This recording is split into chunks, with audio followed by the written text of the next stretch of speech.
Berjaga-jagalah dan waspadalah terhadap segala ketamakan, sebab walaupun seseorang berlimpah-limpah hartanya, tetapi hidupnya tidaklah bergantung dari harta kekayaannya itu.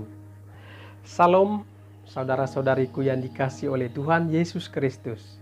Salam sejahtera buat kita semua.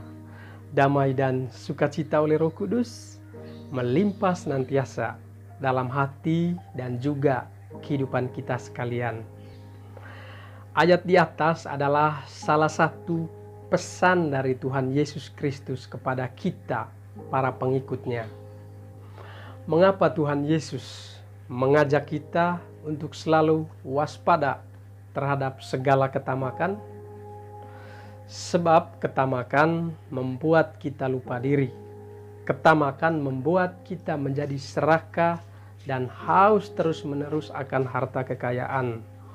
Orang yang tamak dan serakah hidupnya hanya terpusat pada usaha untuk menumpukan harta kekayaan terus-menerus sampai 7 turunan. Saudara-saudariku yang dikasihi Tuhan, harta kekayaan seringkali mudah sekali menjerumuskan orang ke jurang malapetaka. Harta dapat menyulutkan konflik apalagi dalam hal pembagian warisan. Kalau terjadi sedikit saja antara kakak dan adik berselisih tajam, dan kalau mata gelap orang bisa saling membunuh antara sesama saudara kandung sendiri oleh karena merebut harta warisan. Nah, jika demikian, apakah pengikut Yesus Kristus tidak boleh kaya? Atau apakah Yesus melarang orang untuk kaya? Jawabannya salah. Tentu saja sangat salah. Bukan itu maksud Tuhan. Orang bisa saja menjadi kaya, itu semua dari hasil kerja kerasnya.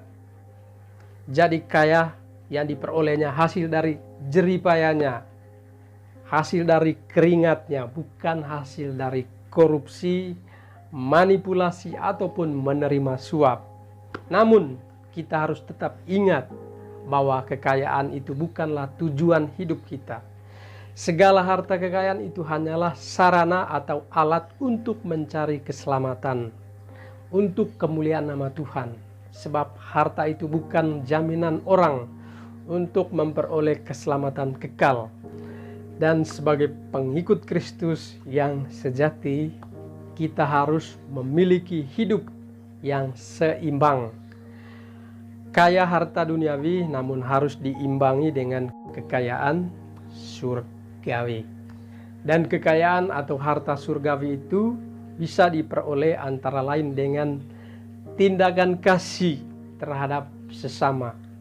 Seperti berbela rasa, mau berbagi kepada orang-orang yang lemah, orang-orang miskin, orang-orang terlantar.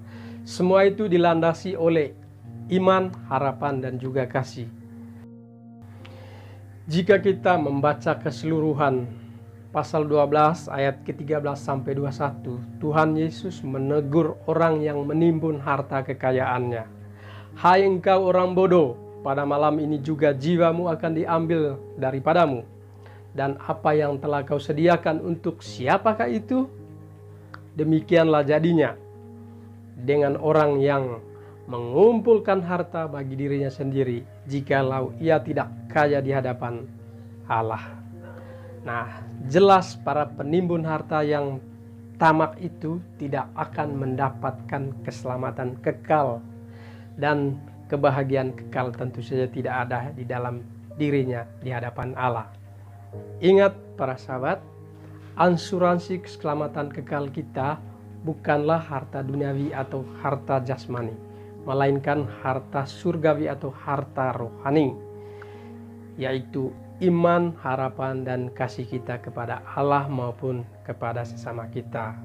Mari kita berdoa. Ya Tuhan Yesus, ajarlah kami untuk dapat menyikapi secara benar di dalam upaya kami mencari harta dunia ini.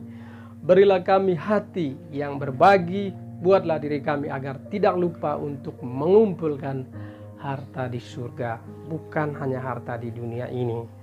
Tuhan, sertailah kami dengan kuasa Roh Kudus-Mu. Amin.